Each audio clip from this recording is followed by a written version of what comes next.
bertobat gitu ya. Jadi semenjak kecil itu saya dididik dari mulai TK itu saya ikut taman kanak-kanak, dan juga itu kan kalau TK itu dari pagi sampai siang.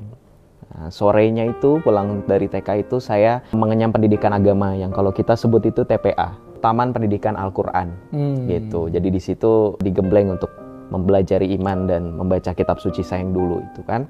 Nah itu di TK saya juga, kebetulan TK saya bukan TK umum ya, TK-nya TK Islam gitu. Dan di TK itu saya sudah terbiasa untuk mengikuti berbagai macam perlombaan seperti lomba baca Al-Quran ya, tilawatil Al-Quran juga, tapi juga ada lomba menjadi imam untuk sholat gitu. Jadi memang sudah terbiasa dididik di keluarga, di lingkungan keluarga yang memang selain juga suportif tapi tetap keras juga, jadi tegas gitu. Bukan keras dalam artian tidak jelas ya, kadang kan ada yang memahaminya itu ya, jadi tegas gitu. Dan ya, salam, jumpa lagi bersama saya, saudaraku. Pada kesempatan ini kita akan mendengarkan lagi sebuah kesaksian yang sangat luar biasa dari seorang pria muslim yang sangat taat akan agama, kini telah murtad menjadi pengikut Kristus. Ya, pasti penasaran bagaimana ia bisa menjadi murtad dan menjadi pengikut Kristus. Mari kita sama-sama tonton video berikut ini. Banyak dikenal orang ya lewat TikTok, dan di Diaspora TV sedikitlah bisa memperkenalkan diri. Yosep ini lahir dan besar di mana? Sebelumnya memang saya itu lahir di Jakarta, di kota Jakarta, Jakarta Selatan, dan besar juga di sana, kebetulan di Jakarta Selatan. Jadi memang saya darahnya darah Betawi, dan juga ada campur dari mama. Anak Betawi ya? Betul, dan juga ada campur dari mama saya juga orang Sunda. Itu jadi Betawi Sunda, seperti itu. Masa kecilnya dilewatin di Jakarta ya? Di Jakarta, betul. Oke, dan juga pendidikannya di Jakarta juga? Untuk pendidikan saya sempat di Jakarta hanya 2 tahun saja, setelah itu pindah ya, ke daerah Depok. Bisa cerita sedikit Bang Yosep, seperti apa masa kecil Bang Yosep? Masa kecil ya? Masa kecil saya ya seperti anak-anak biasa pada umumnya ya Pak. Jadi saya itu dididik ya di keluarga yang cukup suportif dan juga cukup membina saya secara pendidikan, baik akademis maupun non-akademis gitu. Dan kalau kita berbicara non-akademis, mungkin orang terpikirnya olahraga gitu kan ya. Tapi to be more specific sebenarnya lebih ke religius sih gitu. Dan itu yang mungkin nanti akan kita ada benang merahnya nih, mungkin akan penasaran kenapa saya bisa akhirnya bertobat gitu ya. Jadi semenjak kecil itu saya dididik dari mulai TK itu saya ikut taman kanak-kanak, dan juga itu kan kalau TK itu dari pagi sampai siang. Nah, sorenya itu pulang dari TK itu saya mengenyam pendidikan agama yang kalau kita sebut itu TPA, Taman Pendidikan Al-Quran gitu. Jadi di situ digembleng untuk mempelajari iman dan membaca kitab suci sayang dulu itu kan.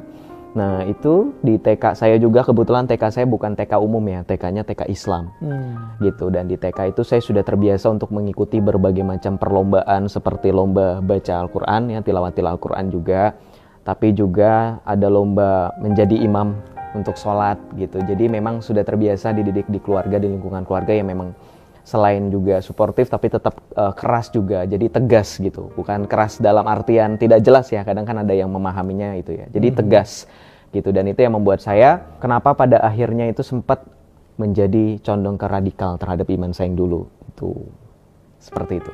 Oke, tadi tertarik dengan pengalaman Bang Yosep belajar membaca Al-Quran, dan kebetulan juga dari pendengar kita ada yang ingin sebenarnya mendengarkan suara Bang Yosep. Mungkin bisa membacakan doa Bapa Kami dalam bahasa Arab? Oh bisa. Bang Yosep? Bisa doa Bapa Kami dalam bahasa Arab ya. Oke. Bismillah wal ibn warohil kudus alilahi wahid. Abana alladhi fis samawat liyataqaddas ismuk liya'ti malakutuk litakun masyiatuk kama fis sama'i kadzalika alal ard a'tina khubsana kafafa yaumina waghfir lana khutayana kama nahnu naghfir liman akhta'a ilaina wa la tudhilna fit tajrib lakin najina min asyirir li'anna laka al mulka al quwwata al majd lil abadi dahirin amin. Bismillah wal ibn warohil kudus alilahi wahid.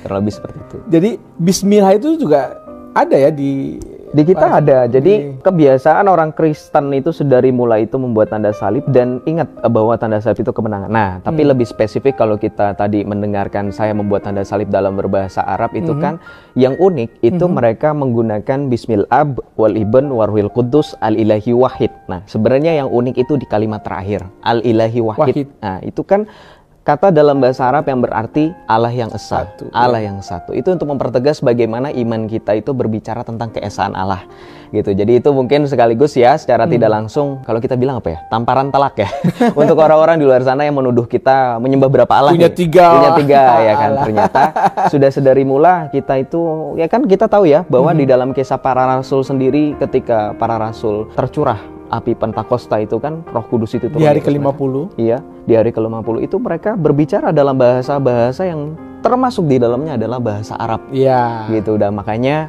orang-orang Kristen Arab ketika mereka ingin berdoa dan menyebut tadi dalam nama Bapa dan Putra dan Roh Kudus itu, kalau dalam bahasa Indonesia itu mereka mengakhiri dengan mengatakan Allah yang esa, gitu, Al-Ilahi Wahid, gitu, untuk penekanan bahwa Allah yang kita sembah adalah Allah yang esa, seperti Al-Ilahi Wahid. betul. Aku mulai belajar bahasa Arab dari Yosef. Oke, Bang Yosef. Ya. Jadi tadi kita dengar bahwa kisahmu sejak kecil itu sebenarnya memang berada di lingkungan sebuah nilai ya, nilai-nilai dari agama yang lama tentunya ya. Dan Anda mengatakan tadi bahwa justru malah mendorong Anda menjadi seorang yang radikal dalam tanda petik ya. Betul, Nah, ini bisa jelaskan sedikit soal ini, Bang Ya. Yosef. Boleh. Jadi gini, radikalnya itu dari cara bagaimana saya berpikir ketika masih kecil ya. Karena kan kalau kita biasa kecil itu apa sih? Main gitu kan. Main sama teman-teman di lapangan. Tapi saya itu sudah berpikir untuk bagaimana caranya saya melihat teman saya yang berbeda dalam tanda kutip ya. Yang ketika berbicara mengenai iman, saya tidak bisa toleran gitu dengan mereka, tidak bisa menerima perbedaan. Maka saya jujur saja ya, kalau saya boleh pengakuan dosa di sini, saya itu kecil itu sudah ya pakai bahasa yang kurang pantas untuk anak seumur saya. Jadi terbiasa untuk menghujat Yesus pada saat itu ya. Secara langsung loh, bukan secara seperti kita sekarang sosial media itu kan ya. Jadi secara langsung sama teman-teman saya yang berbeda dari mulai SD itu ya kan. Karena saya juga sempat kesaksian dari mulai SD itu saya sudah terbiasa untuk mengelontarkan kata-kata yang kurang pantas. Jadi mulai dari situ ya, sampai akhirnya saya masuk SMP itu dapat fasilitas handphone. Ya waktu itu kan memang handphone belum secanggih sekarang ya. Tapi kita sudah ada warnet ya, kalau kita sebutnya war internet. Jadi saya memakai fasilitas yang diberikan itu, memanfaatkannya itu bukan untuk hal-hal yang positif, tapi lebih ke untuk hal-hal yang merugikan, ternyata ya merugikan saya waktu itu. Kenapa? Karena pada waktu itu kalau menurut pemahaman iman saya jatuhnya jadi murtad. Karena waktu itu saya pakai itu untuk mencari tentang siapa itu Yesus. Dari situ. Jadi saya mulai menonton tontonan seperti mungkin teman-teman yang ada yang tahu Zakir Naik, Ahmad Didat. Nah itu tontonan-tontonan saya dari mulai masuk SMP, sekolah menengah pertama itu kan. Jadi ya terbiasa dengan pertanyaan-pertanyaan, where in the Bible that Jesus himself stated I am God, worship me, ya kan? Di mana Alkitab yang menuliskan Yesus itu mengaku sebagai Tuhan, sembahlah aku. Itu yang sering saya lontarkan kepada teman-teman yang Kristen, teman-teman saya. Betul. Makanya kalau dibilang dulu itu masa kecil saya memang agak sedikit bisa dibilang tukang bully gitu. Bukan bully fisik, tapi bully yang menyerang iman. Dan itu kan memang agak lain ya kalau kita ngomongnya gitu untuk anak-anak seumuran saya waktu itu loh. Waktu itu umur 13-14 tahun. Ya kan, masih lulus SD, peralihan SMP ibaratnya kan. Dan ya dari situ mulai bibit-bibit itu mulai agak semakin membesar sampai meluapnya itu ya ketika saya mencari lagi kesalahan lebih dalam. Karena pada satu momen, saya boleh cerita lebih lanjut lagi ya berarti ya, lanjut lagi. Jadi pada suatu momen itu saya berdebat, jadi langsung itu berdebat. Kalau bisa dibilang berdebat karena pada saat itu lawan berbicara saya adalah adik kelas saya. Waktu itu saya sudah naik kelas 2 SMP. Jadi adik kelas saya ini kelas 1 SMP, dia seorang laki-laki. Saya nggak bisa sebutin nama ya. Gitu. Jadi saya melontarkan pertanyaan seperti Zakir Naik, Ahmad Didat, dan tontonan lainnya seperti mungkin kalau boleh saya sebut mungkin Umi Irena Handono yang menarasikan bahwa Yesus dilantik jadi Tuhan pada saat Konsili Nisea ya kan, yang hal-hal yang sebenarnya itu kalau bagi kita yang dulu di iman yang lama itu masuk akal, make sense. Tuh, karena kita kan nggak belajar sejarah gereja. Kemudian kita nggak belajar konsili, kita nggak tahu apa sih konsili. Kita hanya tahu ketika yang bersangkutan bilang konsili itu adalah suatu kegiatan untuk memungut suara, memvoting bahwa Yesus itu dilantik jadi Tuhan, ya langsung terima gitu kan. Jadi ketika itu saya memakai narasi-narasi seperti itu. Ya polanya sama lah kalau kita lihat yang di TikTok sekarang gitu kan, pertanyaan template kalau kita bilang seperti itu. Sehingga saya pakai itu dengan adik kelas saya tanyakan gitu, saya lontarkan. Ternyata bisa terjawab, surprisingly bisa terjawab. Dan Kalau dibilang apakah waktu itu saya mempunyai pemikiran yang sama seperti polemik-polemik gitu kan, berusaha untuk denial. Yes. Berusaha sekali. Tapi sekuat apa saya menolak jawaban dari dia, saya tidak bisa membantah. Kemudian kita berbicara mengenai perdebatan yang secara nggak langsung pada saat itu terjadi di jam kosong. Ya, kalau jam kosong itu maksudnya ada mata pelajaran tapi gurunya nggak hadir. Jadi dimanfaatkan pada situ itu, dan kita debatnya itu di lorong kelas. Dan itu disaksikan. Ditonton banyak orang. Ditonton, iya. Jadi mengerumuni gitu kan, ibaratnya lagi ada yang berantem nih. Dan pada saat itu sudah ada yang inisiasi untuk panggil guru gitu kan. Nggak ada yang datang waktu itu. Jadi saya manfaatkan. Nah, tapi kan pada saat itu saya kembali lagi nyatakan, ketika berdebat itu kan ditonton banyak orang. Jadi sekalipun saya menolak, denial, wah bohong, itu nggak ada ininya, saya pun harus juga membantah dengan data. Nah, itulah yang terbiasa. Itu yang menjadikan saya pelajaran ketika kita membantah narasi dan juga disertai dengan data, kita juga harus berani untuk bantah dengan data. Nggak bisa dengan hanya, oh ini bohong, ini nggak ada nih, tapi kita nggak ada data. Itu sama saja omong kosong. Jadi seperti itu kurang lebih. Jadi adik kelasmu itu bisa menjawab semua pertanyaanmu ketika surprisingly itu? Bisa menjawab, karena memang kebetulan yang bersangkutan juga bisa dibilang murid berprestasi gitu maksudnya. Oh gitu ya? Iya, dia berprestasi secara akademik gitu. Calon ketua ASIS juga ternyata di kemudian hari gitu, pada saat dia kelas 2. Iya. Dan tadi di mention ya, Zakir Naik itu memang tokoh terkenal ya di YouTube. Betul. Di media sosial, bahkan sering juga datang ke Indonesia, selalu mempertanyakan ya tentang iman Kristen, dan itu yang diikuti oleh si Yosef. Betul, itu yang saya ikuti. Itu dulu panutan saya dulu. Itu dulu panutan saya. Iya. Dan ada banyak yang menanyakan nih di warganet ya, bahwa dirimu itu sangat mahir dalam berbahasa Arab. Apakah Yosef juga ikut kelas bahasa Arab? Oke, kalau ikut bahasa Arab enggak, tapi pada saat yang tadi aku cerita di awal, yang saya cerita di awal bahwa saya mengikuti di TK dan sorenya itu Taman Pendidikan Al-Quran itu. Jadi di situ juga ada kelas untuk berbahasa Arab. Jadi berbahasa Arabnya itu bukan bahasa Arab yang berat-berat ya. Karena kalau kayak kita belajar bahasa Inggris atau bahasa Mandarin itu kan ada kelas-kelasannya, tingkatan-tingkatannya. Kalau ibaratnya boleh disebut itu baru beginner aja, baru permulaan.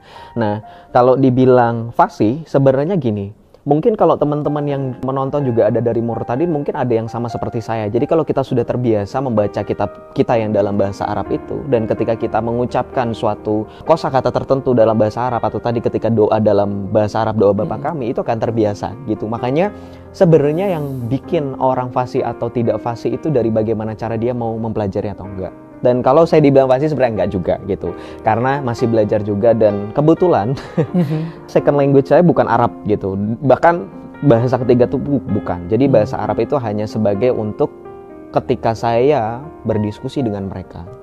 Mereka kan sering banget tuh bilang, coba dong baca bahasa aslinya gitu kan, jangan pakai terjemahan. Kadang kan kita saya selalu bilang begini loh, uniknya gini ya, mohon maaf nih sebelumnya. Sama teman-teman yang saya selalu bilang gini, ini sebenarnya adalah jawaban atas doamu. Tuhan kasih kamu orang yang langsung bisa bahasa asli. Karena ketika mungkin teman-teman yang sering nonton video saya ya, ketika saya berdiskusi dengan mereka, yang sering untuk remind untuk baca kitab mereka dalam bahasa asli itu saya. Coba baca dalam bahasa aslinya kalau kamu memang beneran mengikuti ajaranmu. Makanya saya sering bilang gini, sudah deh daripada kita kelamaan, karena kan mereka biasa berpolemik. Sudah deh, kamu mau nggak tukeran posisi sama saya? Saya bilang gitu, saking untuk ini ya, untuk mencairkan suasana. Jadi memang ketika saya masih kecil udah terbiasa gitu. Jadi pada saat remaja juga digembleng lagi gitu. Jadi memang tadi kalau boleh dilanjutkan kesaksiannya, jadi pada saat remaja sudah mulai kelihatan dari orang tua saya bahwa nih anak kayaknya udah mulai ke arah yang nggak benar nih, mau murtad gitu kan. Jadi sudah mulai digembleng lagi untuk ngaji lagi. Nah, kebetulan tempat ngajinya beda sama yang sebelumnya. Nah, tapi kurang lebih pengajarannya sama gitu. Jadi tetap baca, tulis Al-Quran gitu kan. Menulis juga loh ya teman-teman ya, harap perhatikan. Menulis juga, jadi menulis ulang gitu ayat-ayatnya. Jadi kadang ada pertanyaan. Misalkan kalau kita mungkin yang di sekolah minggu, dalil ayat Alkitab mana yang dikatakan bahwa misalkan ya Yesus itu mengatakan perumpamaan tentang apa itu kan kita nanti akan menyebutkan. Nah, kalau di iman saya yang dulu itu kan harus ditulis dalam bahasa Arabnya itu. Jadi menulis juga. Jadi itu mungkin terbiasa di situ ya. Jadi itu juga yang mungkin membuat saya terbiasa untuk membaca itu tulisan Arab itu, walaupun masih belajar juga ya, dalam konteks disclaimer tetap masih belajar juga. Jadi itu yang sempat masih ada ingatan di memori saya. Jadi ketika berhadapan dengan mereka itu hanya refreshing. Gitu. Refresh Refresh memori kembali. saya gitu. Iya, itu yang membuat mungkin teman-teman melihat kok masih ada itu sebenarnya, ya itu hanya refresh saja. Untuk belajar lagi sebenarnya untuk ini tuh nggak ada. Saya masih fokus kuliah kebetulan, jadi masih sibuk, nggak ada waktu untuk belajar bahasa itu lagi. Gitu, hanya refresh saja. Ya, Gitu. oke. Mumpung tadi singgung kuliah, kalau boleh tahu kuliah apa? Bisa dikasih tahu? Kalau saya kuliahnya kebetulan teman-teman tuh banyak yang nebak ya. Wah ini teologi ya Joseph ya. Saya bilang nggak. Saya nggak kuliah teologi, saya nggak kuliah filsafat. Mungkin kalau ada rezeki, kalau ada waktu ya, saya akan melanjutkan kuliah lagi. Tapi untuk saat ini saya kebetulan jurusannya sosum, ya sosum gitu. Saya nggak bisa bilang secara spesifik ya teman-teman. Sosial hukum ya? Sosial hukum ya. Dan di salah satu kampus, pokoknya di Jakarta, terkenal ya? pokoknya. Ya, gitu. Ya. Dan ini sudah memasuki tingkat berapa? Udah mau tingkat akhir. Udah mau tingkat Betul. akhir. Kalau hari-harinya Bang Yosef kerja atau di rumah aja? Kebetulan saya internship magang. Oke, sedang magang ya? Sedang magang, sedang proses magang. Oke. Dan pekerjaan tetapnya adalah live di TikTok.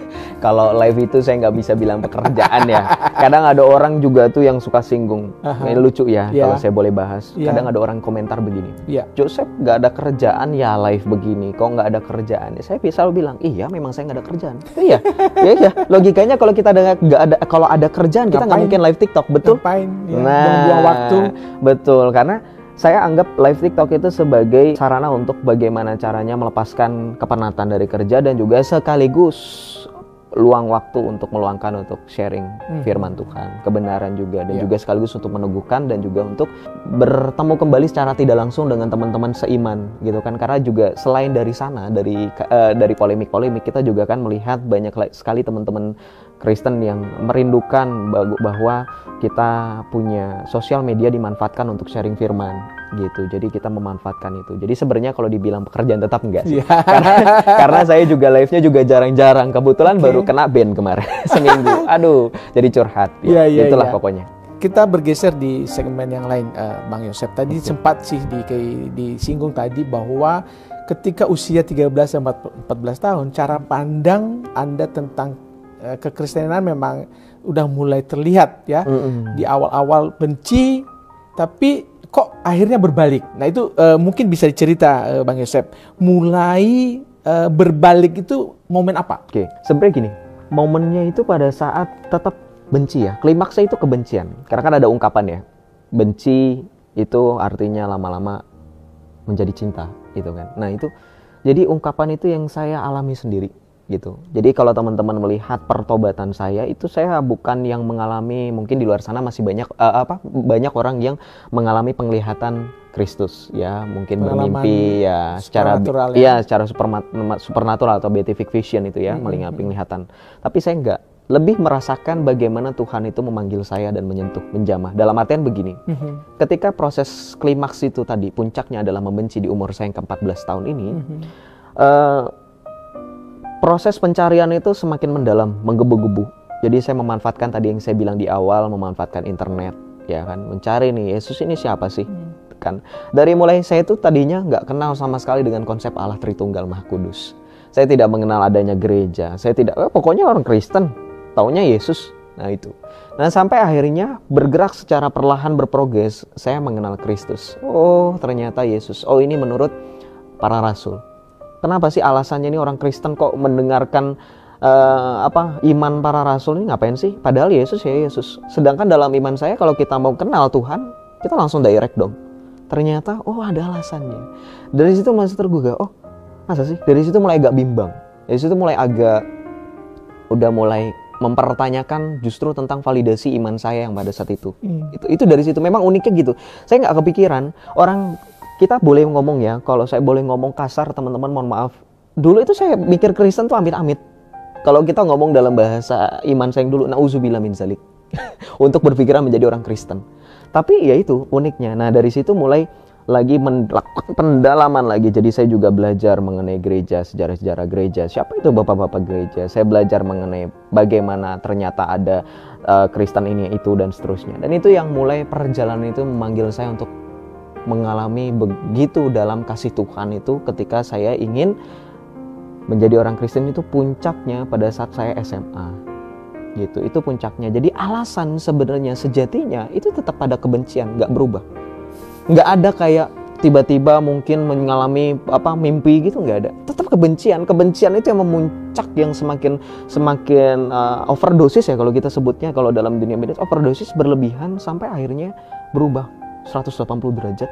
Terus sampai akhirnya saya tiba-tiba Tuhan itu panggil saya sampai benar-benar kalau kita ngomong di posisi saya itu sempat denial. Jadi saya itu sempat masa sih saya jadi orang Kristen, saya nggak mau. Tetap dalam konsep tadi nauzubillah min dzalik gitu, nauzubillah min dzalik, amit-amit gitu kan, saya nggak mau jadi orang Kristen. Tapi seberapapun besar saya menolak denial dengan kasih Tuhan, seberapa besar saya berusaha untuk mengalihkan perhatian saya kepada Yesus gitu ya.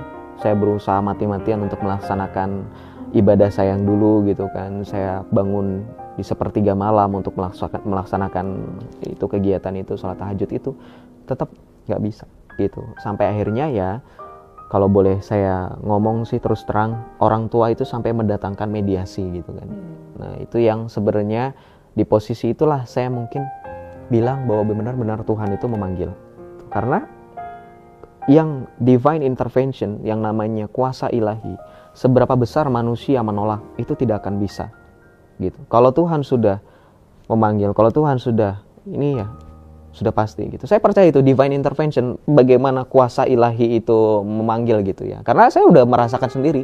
Saya mati-matian itu. Jadi di poin selama 3-4 tahun yang kurang lebih, 13 tahun, dari umur 13, 14 kemudian sampai akhirnya saya ikut katekumen itu kan baru di umur 18-19 tahun. Berarti 4 tahunan berjalan, 4 tahun, 5 tahun.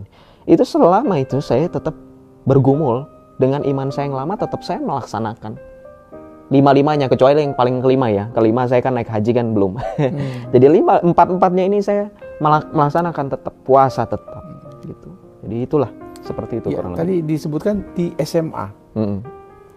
Itu gara-garanya karena diajak pacar atau? Ya, kalau orang-orang tuh nilai, nah katanya ya, kita dibilang yang murtad itu gak jauh-jauh dari perut dan bawah perut.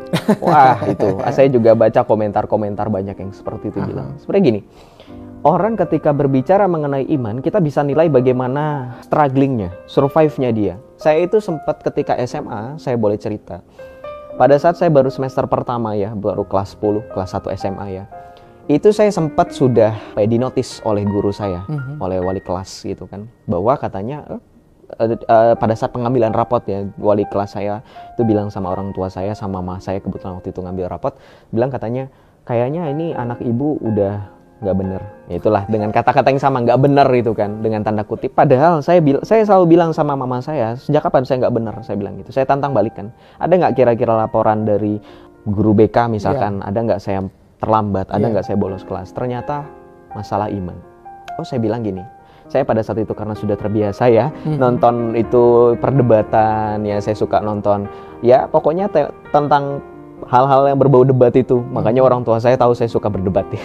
Jadi saya juga mendebat orang tua saya dengan saya bilang lontarkan suatu statement yang bikin akhirnya mama saya untuk nggak terlalu berani untuk membahas iman. Saya bilang gini, sejak kapan orang mengikuti iman tertentu itu dikatakan kriminal? Saya bilang gitu. Itu bukan kriminal, di negara kita sah-sah saja. Tapi memang saya bilang, terus terang memang saya belum 17 tahun. Makanya masih perjalanan. Saya bilang begini, saya tambahkan, kalau memang kalian sayang dengan saya, jangan larang saya. Justru kalian tetap pantau, tetapi jangan seolah-olah ketika saya ingin beriman, memilih sesuatu, kalian paksakan saya untuk tetap di iman saya yang lama. Karena sesuatu yang terpaksa itu tidak akan benar dijalani. Saya bilang seperti itu. Nah, dari situ kemudian mulailah timbul kecurigaan yang seperti tadi Bapak lontarkan pertanyaan bahwa jangan-jangan punya pacar, jangan-jangan ada teman yang mempengaruhi. Semuanya itu saya tolak. Saya bilang ke guru saya, Bu, Ibu nggak kenal dengan anak murid Ibu sendiri. Di sini semua saya waktu itu sekelas ada kurang lebih 45 orang. 45 itu hanya 1 orang dari yang Kristen. Dan itu saya tidak kenal secara dekat gitu loh. Dia pendiam orangnya kebetulan. Masa iya sih? Saya bilang gitu kan. Mayoritas saya itu teman sama teman yang seiman waktu itu, saya bilang gitu. Jangan cari-cari kesalahan. Bahkan sampai saat itu, sampai di posisi itu, saya sempat mengalami di sidang. Seolah-olah saya itu melakukan tindakan yang melanggar tata tertib atau aturan gitu ya, sudah kena SP. Padahal hanya masalah iman.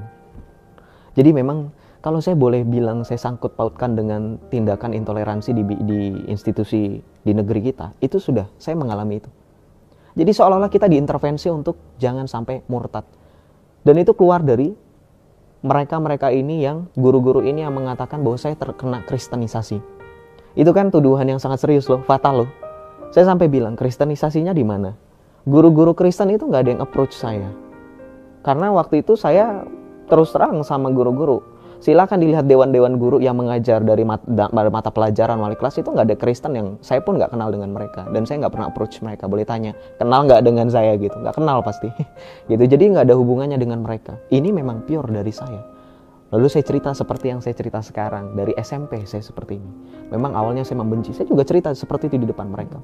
Bahkan terus terang kalau saya boleh cerita, saya sempat jadi di sekolah saya SMA itu setiap pagi itu kan ada gerakan literasi ya, gerakan untuk membaca, dan ternyata diganti dengan membaca mendaraskan baca Al-Quran, baca Yasin pada saat itu. Saya itu tahu nggak, saya bawa apa? Saya bawa kartu doa novena 3 Salam Maria.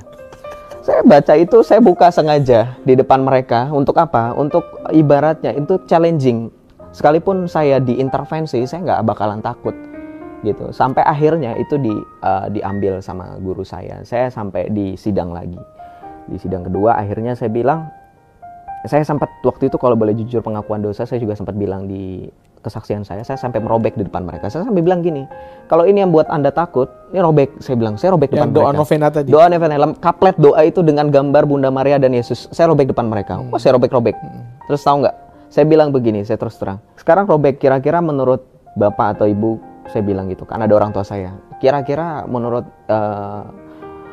Ibu, menurut Mama, menurut Ayah, kira-kira iman saya kira-kira bakal seperti itu nggak? Bakal kerobek-robek nggak? Gue bilang gitu. Mereka semua diem. Jujur mereka semua diem.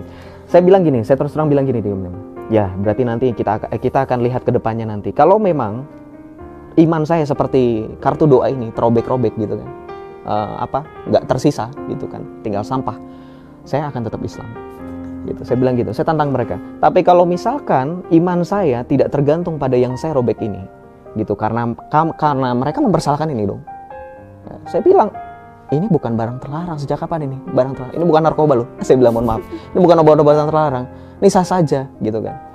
Ya, sampai akhirnya saya bilang tadi, saya lanjutkan. Kalau misalkan iman saya tetap teguh, ternyata saya menerima Yesus, saya menjadi orang Kristen, berarti sekalipun kartu doa saya dirobek, bahkan sekalipun saya misalkan diancam untuk dikeluarkan dari sekolah hanya karena masalah iman, berarti sudah terjawab. Punya usaha apapun untuk menggagalkan keputusan saya sia-sia. Lebih baik berhenti dari sekarang. Saya bilang seperti itu. Seperti itu kurang lebih. Iya. Ini tapi masih penasaran. Pertanyaan saya adalah, apa clue dari guru BK itu untuk menjudge atau mengadili Yosef bahwa oh ini anak udah mau convert nih gitu ya? Atau pertanyaannya, sebelum masuk SMA itu sudah convert atau belum? Belum. Secara resmi belum, tapi saya menganggap bahwa ketika di dalam iman saya yang dulu, ketika kita sudah dalam hati, sudah mengakui Tuhan yang lain. Kalau dalam iman yang dulu ya, itu sudah murtad jatuhnya, udah syirik, udah menyekutukan, ya, gitu bahasanya.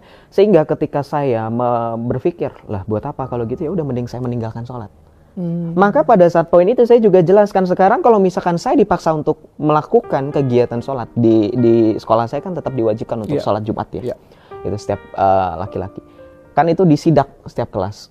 Siapa yang nggak ikut? Nah itu tahu lah ya, teman-teman yang nonton juga pasti tahu lah ya, yang sekolah negeri, yang sekolah negeri terutama.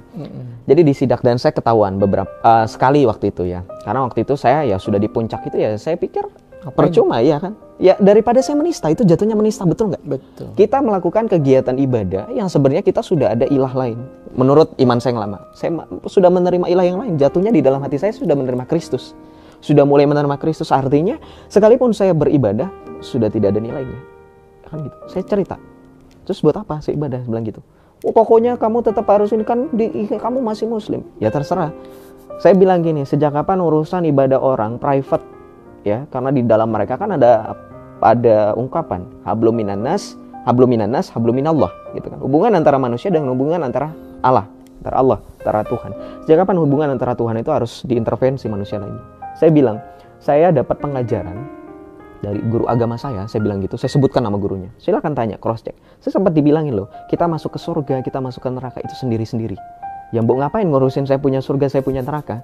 Ibu juga belum tentu masuk surga kan? Diam dia. Jadi dari situ sebenarnya itu yang membuat pihak sekolah mungkin sudah angkat tangan. Gitu. Sampai akhirnya ya puji Tuhan sebenarnya ketika saya akhirnya bertobat ya saya terus terang sama mereka. Bahkan saya mengunjungi sekolah saya kemarin beberapa waktu lalu saya pakai karung salib gitu ya. Saya bukan untuk mau menantang-nantang ya. Enggak, ini kan memang kita punya iman memang harus bangga gitu. Seperti itu.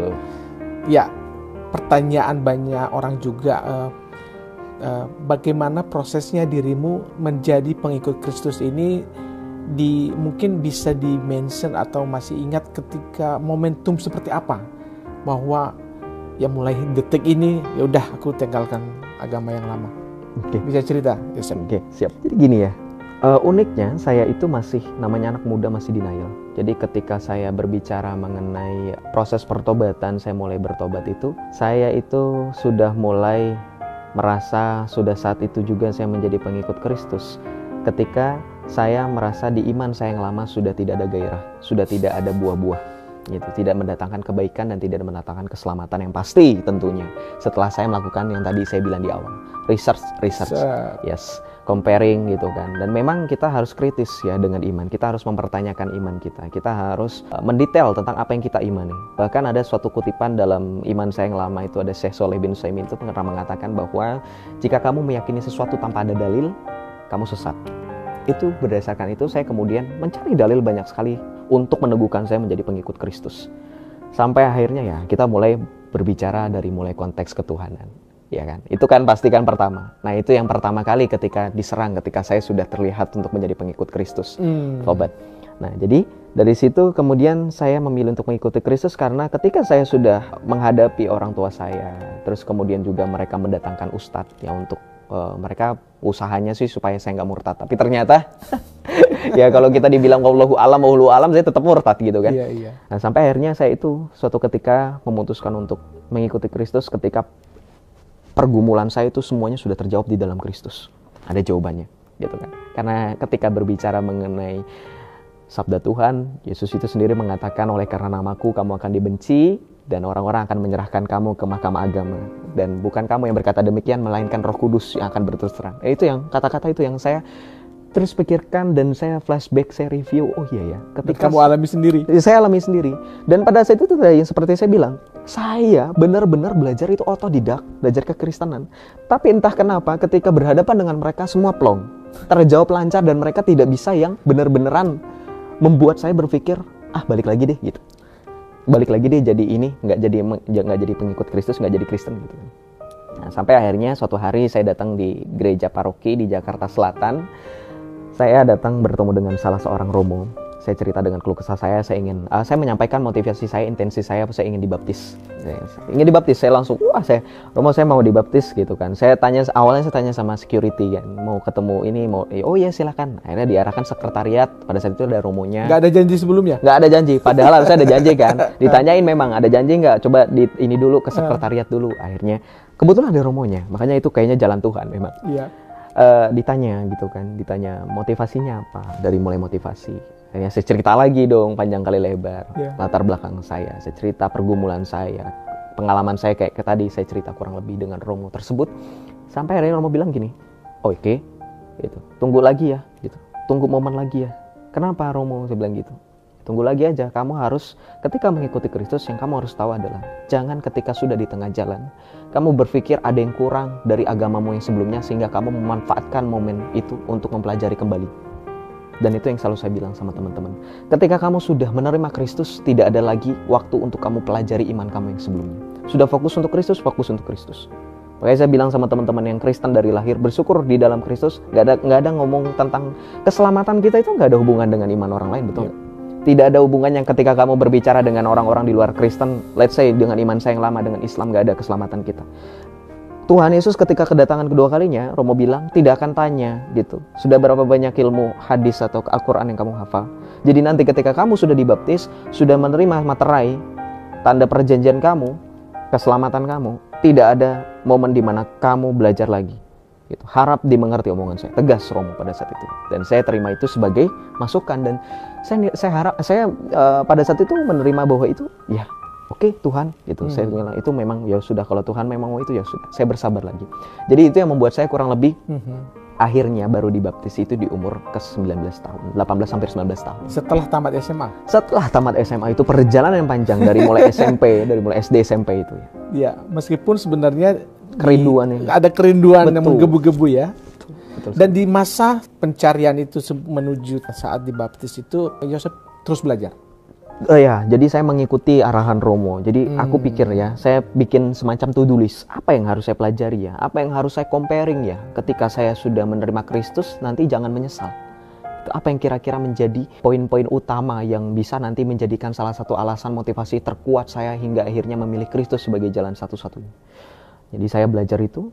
Wah, ternyata ketika saya belajar itu, saya belajar dari sejarah gereja. Saya bandingkan dengan, wah luar biasa ini ketika berbicara mengenai iman saya. Iman saya yang sekarang kok kelihatannya tidak punya wibawa. Dalam artian begini, mohon maaf.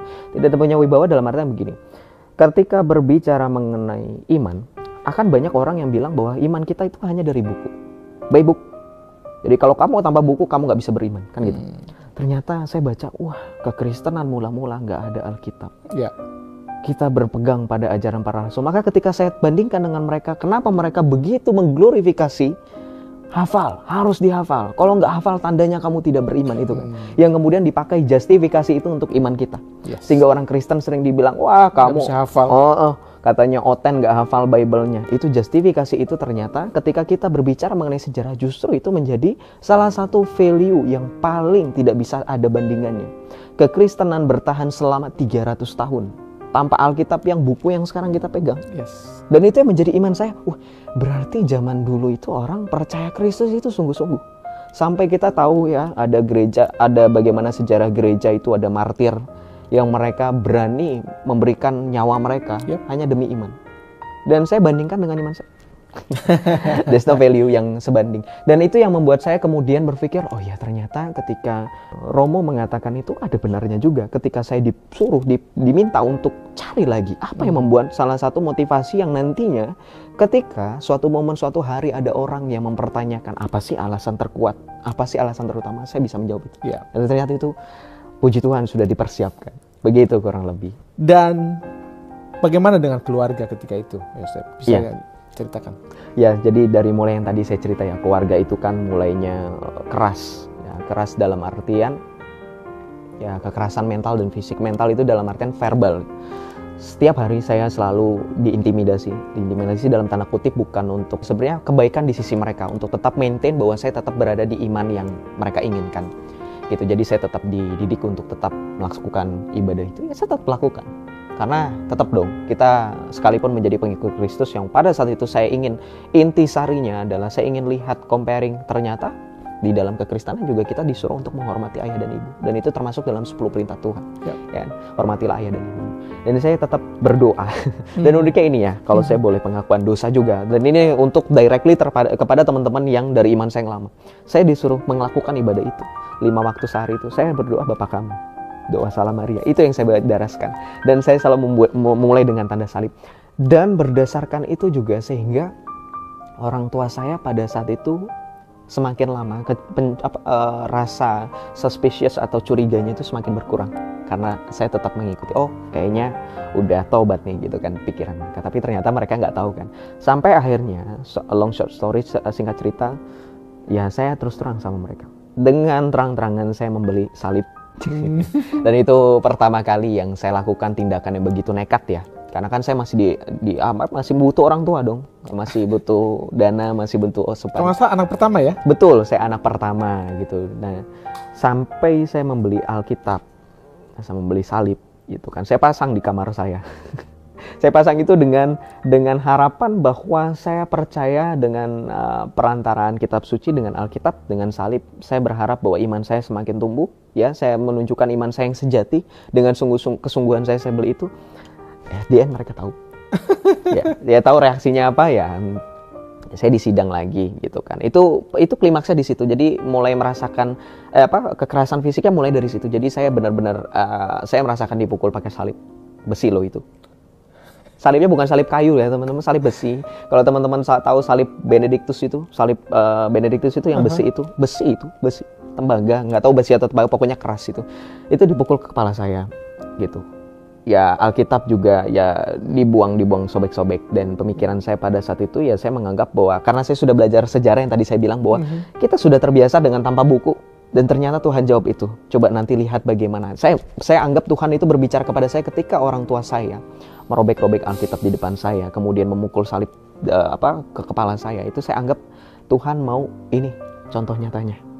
Siap gak kamu kira-kira? Ketika benar-benar kamu bilang ketika berbicara dalam hati gitu, pergumulan saya yang tadi saya ceritakan, kekristenan sudah terbiasa menderita, sudah terbiasa tanpa adanya buku, by book iman tanpa ini. Ternyata saya merasakan itu. Jadi ketika itu ya mulai kekerasan fisik dan orang tua saya mewanti-wanti. Sampai akhirnya dengan kondisi yang sakit, menahan rasa sakit dan juga nangis ya, manusiawi gitu. Pada saat itu umur saya juga masih 18 tahun, masih ABG labil. Jadi saya sambil sesenggukan nangis itu, saya sampai bilang, ya udah gitu, mau gimana lagi? Orang ini bukan kemauan saya bilang gitu. Bukan kemauan pribadi saya, dan ini bukan demi keuntungan pribadi. Saya tidak mendapatkan keuntungan apa-apa. Saya bilang gitu. Saya bilang sama mama saya, mama kan sering dibilang sama guru-guru saya yang tadi SMA, sering dibilang sama tetangga, ada omongan katanya saya dibayar segini-segini. Sekarang mana buktinya? Sekarang kalau mau bukti, oke, silakan mama. Saya bilang, silakan coba usir saya dari rumah. Gitu. Bertahan atau enggak? Akhirnya mama saya nggak sampai hati. Puji Tuhannya nggak sampai hati, tapi saya berbicara itu sungguh-sungguh untuk membuktikan. Pembicaraan dari tetangga, dari omongan orang-orang yang mengatakan saya kena sogok dalam tanda kutip, dibayar gitu. Dan mama saya pada akhirnya ya kurang lebih sampai dengan detik ini perlahan-lahan menerima gitu. Walaupun memang kondisi orang tua saya tidak lagi seperti dulu ya, karena sudah bercerai juga, divorce juga mereka. Tapi sekali lagi, tadi saya sudah sampaikan, saya tetap menghormati mereka sebagai orang tua. Dan sebagai anak yang baik dan bertumbuh dalam Kristus, saya tetap mendoakan mereka. Sekalipun menerima Kristus adalah kehendak bebas, saya percaya, saya selalu berdoa, saya bawa dalam doa, Tuhan, semoga dengan kehendak bebas yang telah Engkau berikan kepada setiap dari kami, termasuk orang tua saya, Engkau perkenankan mereka untuk pada akhirnya menerima keselamatan itu. Saya selalu mendoakan mereka. Dan puji Tuhannya, ketika saya sudah dibaptis, sudah officially resmi menjadi pengikut Kristus, saya tidak pernah malu untuk selalu membuat tanda salib dalam berdoa. Saya juga tidak pernah malu untuk selalu memberikan informasi ketika ada kegiatan keluarga, misalkan ngajak makan-makan, kayak kemarin di hari Minggu. Saya bilang, oke, boleh aku ikut, tapi aku gereja dulu. Dan puji Tuhan memang perlahan-lahan, walaupun ya namanya bercandaan tetap ada, bercandaan kayak ya semoga kamu balik lagi gitu, seru deh kalau misalkan di ya bercanda-bercanda itu deh. Tetapi tetap kalau saya melihat sebagai anak dengan orang tua saya, ya namanya orang tua tetap mendukung anak, karena tidak ada yang namanya mantan anak. Jadi saya tetap menyayangi. Gak ada mantan ibu. Mantan ibu juga nggak ada, mantan anak juga. Hubungan dengan keluarga, dengan ibu terutama pasti sudah beres dah. Artinya ketika menerima kekerasan fisik, apakah Yosef sakit hati? Kalau secara manusiawi, sakit hati hanya pada saat itu saja. Semuanya itu kalau boleh saya terserah mungkin nanti penonton pada bilang lebay atau gimana ya, atau berlebihan atau terlalu dramatisir, tapi kalau boleh saya jujur, semuanya itu hilang pada saat saya dibaptis. Kekesalan, kebencian, saya benci jujur, saya boleh pengakuan dosa kalau di sini benci sama orang tua saya. Saya pengen, kalau saya nanti kalau punya duit saya pengen pergi deh dari rumah, saya bilang gitu dalam hati ketika mengalami kekerasan itu. Saya pergi deh dari rumah gitu. Saya nggak pengen ini gitu kan. Tapi jujur, ini yang buat saya selalu merasa bersyukur sudah menerima Kristus, sudah menerima baptisan. Semuanya itu plong. Benar-benar sesuai dengan bagaimana perkataan Yesus ya dalam Alkitab. Marilah kepadaku kalian yang letih, lesu dan berbeban berat. Dan itu saya alami itu. Ketika dibaptis, pada saat momen pembaptisan itu kan saya dibaptis itu menjelang Natal ya. Itu makanya saya bilang itu kado terindah saya Natal itu yaitu tahun 2022. Tahun 2022, betul.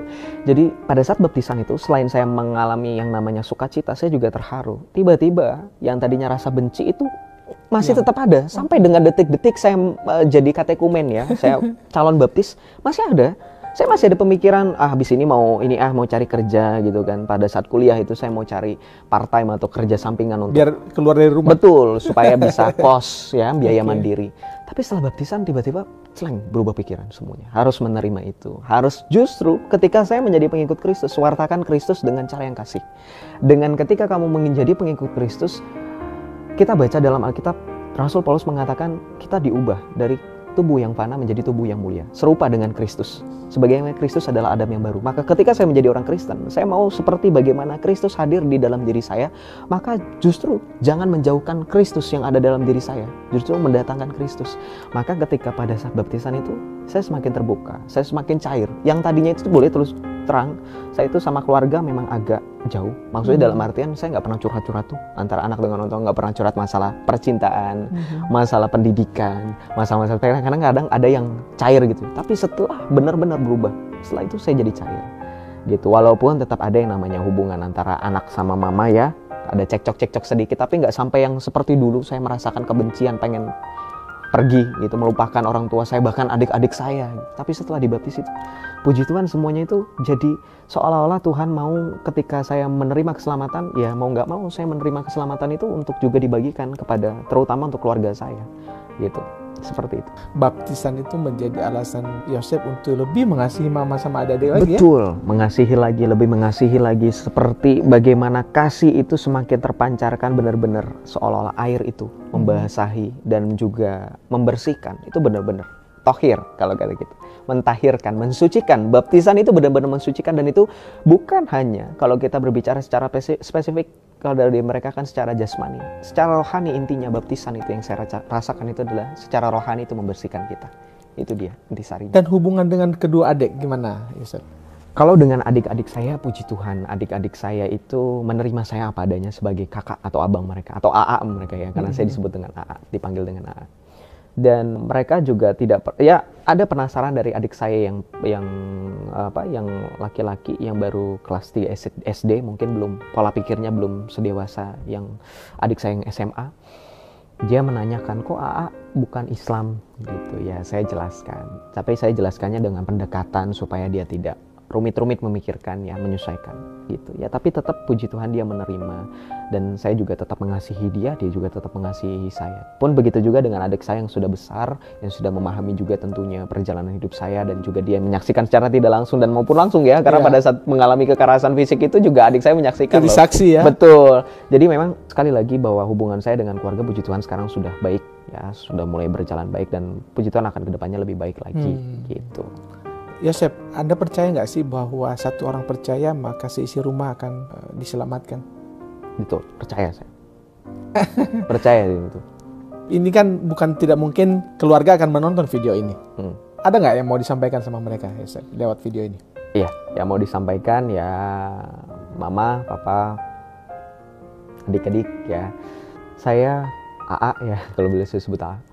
AA nggak pernah yang namanya itu berubah sedikit pun, dalam tanda kutip negatif, tapi lebih ke positif. Ketika menerima Kristus, maka yakinlah ketika sekarang sudah melihat bagaimana saya AA sudah berada di dalam Kristus, harap mama, papa, adik-adik bisa menerima apa adanya. Dan tentu sebagai anak, ketika mama dan papa juga ingin keselamatan, saya juga menawarkan keselamatan. Tapi ingat bahwa ketika keselamatan itu berbicara, masing-masing mempunyai klaim, kita berhak untuk mengklaim. Klaim itu tidak ada yang salah, tetapi bagaimana membuktikan klaim itu. Dan saya selalu bilang, dan mama papa juga tahu, adik-adik juga tahu, saya suka berdebat. Dan ketika saya sudah memutuskan sesuatu, pasti itu sudah ada jawabannya dan tidak bisa terpatahkan. Maka ketika berbicara mengenai keselamatan di dalam Kristus, yakinlah saya sudah menerima itu. Saya harap mama papa dan adik-adik bisa menerima, walaupun sekali lagi bukan secara terpaksa. Karena mengikuti Kristus harus dari kerendahan hati dan kerelaan hati. Gitu aja sih. Ya.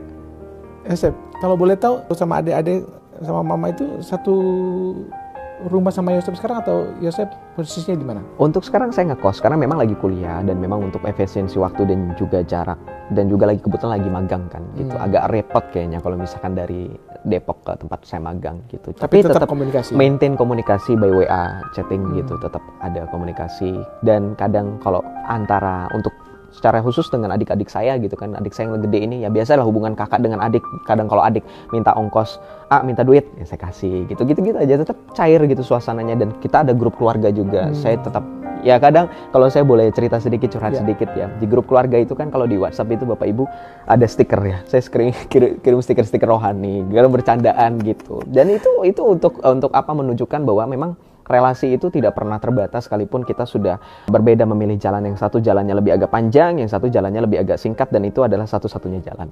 Begitu. Iya, kakak yang baik ya. Iya. Buat adik-adiknya.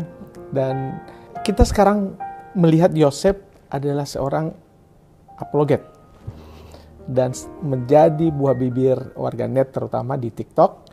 Nah, sejak kapan Yosef memutuskan untuk berapologetika? Oke. Jadi begini, tadi kan sebenarnya ini alurnya maju ya. Jadi dari kesaksian yang awal dari kecil sekali sampai tadi saya dibaptis. Nah, ini menyambung yang tadi baptisan saya. Jadi saya dibaptis di tahun 2022 Desember ya, 2022 Desember. Dan ketika bulan Desember, Januari, Februari saya mulai lihat TikTok. Awal mula tuh lihat TikTok itu, kalau saya boleh ya, sekali lagi pengakuan dosa saya banyak sekali nih nanti nih. Jadi saya itu awalnya TikTok itu untuk entertain, benar-benar untuk entertain, untuk nonton yang joget-joget, untuk nonton hibur-hiburan gitu. Tapi waktu itu saya melihat ada channel Komal Apologet ya. Jadi saya tertarik, ada perdebatan. Kebetulan saya juga suka debat nih ya kan. Nah, saya melihat kok polanya sama ya ketika saya masih jadi iman saya yang dulu ya. Kok polanya sama ya, saya bilang gitu kan dalam hati saya. Oh, saya akhirnya naik gitu kan. Saya ikut Komal-Komal, dari situ singkat cerita saya mulai untuk memutuskan ketika mengerti dan memahami dalam Alkitab, dalam surat Rasul Petrus yang pertama ya, 1 Petrus 3 ayat 15, di situ dikatakan, kuduskanlah Kristus di hatimu sebagai Tuhan dan setiap sedialah untuk memberikan pertanggungjawaban kepada setiap yang meminta pertanggungjawaban dengan rendah hati, dengan lemah lembut ya, dengan penuh kesopanan. Nah, itu saya semakin teguh. Oh ya udah gitu. Berarti setiap dari orang Kristen tanpa terkecuali harus berapologia.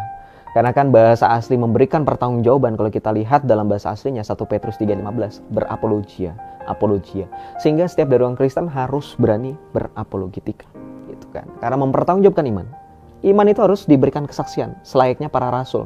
Ya kan, menuliskan kesaksian. Mereka memberikan kesaksian itu dengan cara menuliskan surat-surat kepada jemaat pada saat itu ya, baik dari Injil sinoptik ya, dan Injil Yohanes, kemudian dari surat-surat pastoral Rasul Paulus, kemudian Rasul Yakobus, dan seterusnya Rasul Petrus juga. Nah, sebagai orang Kristen itu punya kewajiban untuk berapologia. Nah, inilah yang membuat saya pada saat itu di awal tahun 2023, puncaknya itu di bulan Januari, akhirnya memutuskan untuk membuat akun TikTok secara khusus untuk berapologetika. Setelah sebelumnya itu kan untuk entertain, nggak mungkin dong gitu kan nyambung. Nah, jadi di situ mulai memberitakan, tadinya itu fokus, benar-benar fokus. Saya tidak ada berpikiran untuk comparing. Metode yang saya pakai sekarang itu kan comparing ya, untuk membandingkan gitu. Membandingkan loh ya, bukan untuk out of nowhere tanpa ada angin dan hujan saya membahas iman saya yang lama, enggak. Saya enggak seperti itu orangnya. Jadi awalnya itu memang fokus hanya untuk membahas firman, ya, membahas Alkitab, bagaimana caranya untuk meluruskan tuduhan. Tapi seiring berjalannya waktu, menyesuaikan keadaan di mana saya bilang terus terang pada saat itu di suatu momen saya live, saya bilang, oke, sepertinya cara kita mempertahankan juga harus dibarengi dengan comparing. Bukan menyerang loh ya. Karena kan orang kebanyakan menilai, kita harus juga sembari bertahan defense, kita harus juga offense. Ya, kita harus juga menyerang. Enggak, gitu. Kekristenan sedari mula tanpa adanya penyerangan, kita sudah terbiasa untuk bertahan tanpa menyerang. Ya, kita lihat bagaimana berbicara mengenai para martir seperti Stefanus di dalam Alkitab, ya itu kan enggak menyerang. Tidak menyerang secara, wah ini kamu punya Tuhan, ini enggak. Seperti bagaimana mereka menyerang kita ya kan, sering mengolok-olok Tuhan Yesus gitu. Tapi mereka tetap membuahkan hasil. Dari buah Stefanus yang menjadi martir itu, kekristenan masih berkembang sampai dengan sekarang. Nah, makanya saya bilang pada saat itu, oke, berarti sekarang metodenya dengan comparing. Jadi dimulai pertengahan 2023 itu sudah mulai untuk comparing, akhirnya untuk memberikan rasa efek jerah sebenarnya. Tujuannya hanya itu. Jadi tujuan saya mau melakukan comparing itu bukan untuk menjelek-jelekan. Sebenarnya orang-orang itu sering misunderstand di situ. Kalau teman-teman sering lihat, saya selalu menitipkan pesan, kalau kamu memang masih kekeh dengan imanmu, tidak mau menerima Kristus, itu pilihanmu sendiri. Konsekuensi dalam Alkitab jelas, betul. Tapi konsekuensi dalam Alkitab saya harus kasih tahu kamu. Tuhan Yesus sendiri bilang, jika kamu tidak percaya bahwa akulah dia, kamu akan binasa dalam dosa-dosamu. Selesai. Saya hanya menyampaikan itu. Pun Tuhan Yesus mengatakan memang ilalang dan gandum harus bertumbuh bersamaan. Betul. Di dalam Alkitab juga dikatakan hal yang sama kurang lebih. Celakalah dunia dengan segala penyesatannya. Memang penyesatan itu harus ada, tetapi celakalah yang mengadakannya. Alkitab mengatakan demikian. Tuhan Yesus sendiri yang mengatakan bahkan. Jadi saya tidak punya mandatory atau kewajiban untuk kemudian berpikir, wah yang ini saya melihat teman saya atau saudara saya yang seiman ini juga harus sama seperti gitu. Makanya metode comparing itu secara spesifik, secara tidak langsung untuk menyadarkan mereka. Ketimbang kamu mengurusi iman orang lain, iman orang Kristen, kamu belajar dulu imanmu. Jadi ketika saya tanya balik dengan imanmu, kamu nggak malu-maluin dengan saudaramu yang menonton. Jadi jangan nyalahin saya. Kebanyakan dari mereka itu mikir, wah itu settingan Joseph, itu bayaran Joseph. Saya nggak pernah membayar, saya nggak pernah settingan, orang naik gitu kan. Orang request saya naikin. Jadi kebanyakan dari mereka berpikir ketika saya membahas iman mereka itu menjelek-jelekan. Padahal terus terang ketika berbicara mengenai iman mereka, saya selalu berbicara by book. Saya selalu tampilkan datanya. Saat data, itu juga ada direct link juga, dalil itu juga. Yang tadi saya sampaikan di awal bahwa ada kutipan dalam ulama mereka, Syekh Shalih bin Utsaimin, istadillah qabla an tatakid. Jikalau kamu meyakini sesuatu tanpa ada dalil, kamu sesat. Saya selalu ingatkan mereka. Maka saya sebagai Kristen yang lain, remind kamu itu kamu harusnya menerima. Jangan justifikasi saya sedang menjelek-jelekan sejak kapan. Dan kalau boleh saya ngomong terus terang, saya tidak pernah tertarik untuk membahas kelakuan bagaimana mereka punya junjungan tanda kutip. Ya, terus terang saja ini. Ya. Jadi saya lebih fokus untuk membahas buah ajarannya. Comparing by apa yang misal berbicara mengenai otoritas, keselamatan, salvation, soteriologi dan seterusnya. Itu yang saya tekankan kepada teman-teman yang berseberangan iman. Dan saya selalu bilang ketika kamu bertanya tulus, 10 pertanyaan selama saya dan teman-teman yang ada di room itu, di Komal itu masih mampu untuk menjawab, kami akan mempersilahkan. Tidak ada pertanyaan yang salah. Dan saya juga titip pesan sama teman-teman Kristen. Jangan pernah langsung secara directly menyerang mereka kalau mereka bukan dari Kristen. Sekalipun mereka menyerang, sekalipun kita ambil waktu untuk berdoa. Karena saya selalu berharap semoga ada yang seperti saya banyak di luar sana. Yang tadinya membenci, jadi cinta. Saya juga tadinya membenci, nggak dibenci balik loh masalahnya. Itu dia yang mau saya teman-teman Kristen itu harapkan, jangan membenci balik, justru kasih mereka. Justru di poin itu mereka akan tersentuh. Mereka akan menilai, wah ini beneran gitu. Ini benar-benar ajaran Kristus ini sejati kasih itu kan, hukum kasih gitu. Mungkin ketika Yosef dulu benci, lalu ada orang Kristen juga yang benci kamu, mungkin Anda tidak seperti ini, bisa jadi loh. Betul, ya, malah akan ilfil jatuhnya, betul, malah akan menghindar gitu. Jadi keren juga sih mungkin ajakan Yosef ya kepada kita yang sudah percaya Kristus. Dan tadi yang paling keren itu adalah ada dasar kita berapologia itu adalah bahwa kita harus menguduskan Kristus ya, sebagai Tuhan. Iya kan? Dan itu harus kita lakukan menjadi sebuah lifestyle ya. Betul, lifestyle. Iya kan? Karena itulah kewajiban kita menjadi orang Kristen. Betul. Ya, mungkin ada orang yang penasaran juga Yosef. Sebelum Anda mulai berapologet itu atau melalui siaran langsung itu, apa persiapan-persiapan yang Yosef lakukan? Sebelum berapologet ya, di poin di saat momen itu saya mau mulai live. Jadi kalau saya biasanya itu mengambil waktu untuk berdoa, saya selalu doa pribadi dulu. Memang nanti saya akan mengajak teman-teman yang nonton juga untuk ikut berdoa. Tapi saya berdoa pribadi dulu. Jadi double doanya nggak apa-apa dong. Jadi saya berdoa pribadi. Saya pertama kali saya selalu meminta keutamaan itu untuk supaya Roh Kudus untuk menguasai saya, dalam artian jangan sampai ketika saya berbicara menyakiti, walaupun tetap ya namanya manusia. Ada itu lebih mengedepan. Betul, betul. Itu juga yang kita selalu saling mengingatkan satu sama lain kan. Nah jadi ya itu udah berdoa udah pastilah untuk supaya bagaimana ketika saya menyampaikan bukan berkat saya. Joseph penjelasannya keren, saya selalu bilang bukan. Saya selalu bilang itu. Kenapa? Karena benar-benar saya sebelumnya saya selalu bilang, ya Tuhan semoga dengan hikmat kebijaksanaan yang kau curahkan melalui Roh Kudus-Mu dengan perantaraan aku, saya bilang seperti itu. Dan teman-teman yang nanti akan menjelaskan, semoga yang mendengarkan bisa mengerti dan memahami bagaimana kebenaran itu kan. Dan saya juga berlandaskan prinsip bagaimana firman Tuhan ya, yang selalu saya pakai, bahkan itu menjadi salah satu moto saya ketika saya menuliskan skripsi. Kalau saya boleh curhat, itu veritas liberabit vos, kebenaran itu akan memerdekakan kamu. Dan saya berdoa itu, saya bawa dalam doa, semoga kebenaran yang Kristus telah sampaikan dan telah beritakan, dan itu juga diberitakan oleh para rasul dan telah disampaikan kepada kami, bisa memerdekakan orang-orang yang belum merdeka. Itu doa, kemudian juga tentunya saya menyiapkan data. Jadi saya sudah persiapkan Alkitab itu di depan saya, baik secara aplikasi ya. Kadang kan kalau by book itu mungkin agak repot ya untuk kebet-betnya gitu. Jadi secara aplikasi juga secara handphone. Kemudian juga ya untuk data dari iman sebelah juga, karena saya kebetulan puji Tuhan ya, itu punya kesempatan dan juga ada teman-teman yang berbagi berkat untuk saya untuk akhirnya bisa membeli buku-buku gitu, baik secara iman kekristenan maupun iman Islam. Tapi perlu disclaimer ya sebelumnya, untuk khusus untuk iman saya yang dulu, ketika saya membeli buku itu ada beberapa yang memang saya sudah punya dari dulu, dan memang ada yang saya baru beli itu bukan dengan tujuan saya mempelajari baru itu, tapi hanya merefresh. Belum kebeli pada saat itu, saya hanya dari ebook. Nah ini yang teman-teman harus tahu persoalannya, yang ini cukup kompleks sebenarnya. Kebanyakan dari mereka itu sering menuduh ketika kita buka data buy online, mereka akan bilang itu editan, PDF, ya nggak? Sekarang kalau kita tampilkan secara buku, mereka mau menolak apa? Saya selalu bilang, ini ya kamu lihat, saya selalu tampilkan buku saya ketika saya menampilkan buku, khusus untuk iman mereka. Ketika comparing, ini penerbitnya, saya bilang. Ini penulisnya, kamu cek sendiri biografinya, penulisnya biografi penulisnya, penerbitnya dari mana, siapa penerjemahnya. Kalau buku itu bukan dari bahasa Indonesia, misalkan dari bahasa Arab, karena kebanyakan kitab-kitab saya itu dari bahasa Arab diterjemahkan, gitu. Itu yang kemudian saya rasa itu Tuhan itu begitu baik memberikan ide. Itu kamu harus pakai buku. Kenapa? Bukan tanpa alasan. Mereka itu akan itulah bapak segala dusta adalah iblis, akan memelintir. Ketika kita tampilkan secara internet, mereka akan nuduh editan. Ini baru dibuat Yosef. Kalau di buku, mana bisa? Masa ya saya mau tulis sendiri, terus saya terbitin sendiri, saya cover, ini nggak mungkin. Jadi itu sebenarnya. Menyiapkan doa, gitu ya, persiapan secara batin, dan juga tadi data, gitu. Nah, apakah Joseph juga menempuh pendidikan khusus nggak untuk tujuan mendukung pelayanan di apologetika ini?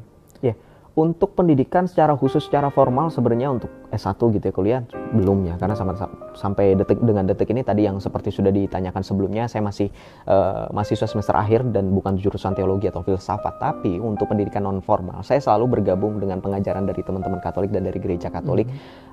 Itu ada dari Katolisitas, dan saya suka memakai website untuk belajar. Jadi memang sebagai orang Kristen kita harus juga mempersiapkan bekal. Sekalipun misal kita tidak punya kesempatan untuk kuliah, kita harus pintar.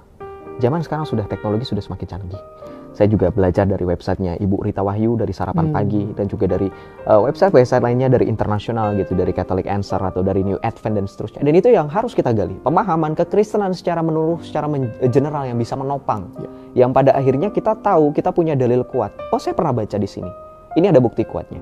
Sehingga ketika berbicara mengenai pendidikan, teman-teman buat yang lagi menonton, yang ketika ingin berpikir untuk akhirnya untuk berapologia atau berapologetika, jangan terbatas ketika kayaknya harus kuliah dulu teologi, itu jangan seperti kelamaan nanti nggak ke jalan-jalan. Karena tadi kita sudah membaca dan kita sudah tahu di dalam surat Rasul Petrus yang pertama, setiap orang harus mempertanggungjawabkan imannya tanpa terkecuali. Ya kalau kamu memang mau pengajaran kamu itu punya validasi, punya otoritas, usaha. Gereja itu banyak loh. Gereja-gereja itu menyediakan, memprovide, ada pendalaman Alkitab, ada pendalaman Alkitab, ada sekolah kursus kitab suci. Kalau di kami di gereja Katolik ada KPKS ya, ada Emmaus Journey dan seterusnya. Itu banyak.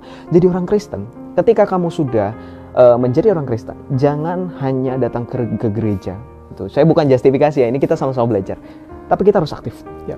Benar-benar aktif, benar-benar all out melayani Tuhan. Sekalipun kamu bukan pemusik, sekalipun kamu bukan pengkhotbah, sekalipun kamu bukan lektoris atau apapun itu, melayani Tuhan itu dengan cara yang kamu bisa tadi berapologia, dengan cara yang paling simple, dengan cara yang paling sebenarnya itu kita bisa langsung mempraktekkan. Tetapi tetap harus tadi tetap ada bimbingan, ya kan? Pendalaman Alkitab, kursus kitab suci. Supaya apa? Supaya ingat kata Tuhan Yesus juga apa? Pengajaran-pengajaran yang palsu itu juga bisa datang dari kita, dari internal. Nah kita sendiri tahu kan, banyak yang nabi-nabi palsu, pengajar-pengajar palsu. Nah itu yang supaya diminimalisir.